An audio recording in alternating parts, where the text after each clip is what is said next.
तुम्हाला स्वतःला समजायचंय, मैं कौन हूं, मैं कौन हूं, मैं क्या कर सकता हूं. तुम्हाला स्वतःला एकदा तुम्ही ठाणली बोलते ना, म्हणतात ना तसं, तर तुम्ही निश्चितपणे ती गोष्ट अचीव करू शकता जी इतरांना अशक्य वाटते. मग त्याच्यासाठी पुढे काय करायचं? हे करण्यासाठी ध्येय ठरवायचे, गोल ठरवायचे.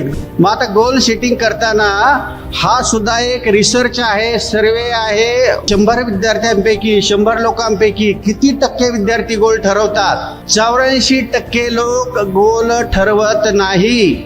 जसं जीवन आले तसं चालू द्यायचं. 13% लोक गोल ठरवतात. कुठे? मनातली मनात. आणि 3% लोक अशी आहेत की पेन आणि वही घेऊन गोल लिहून काढतात.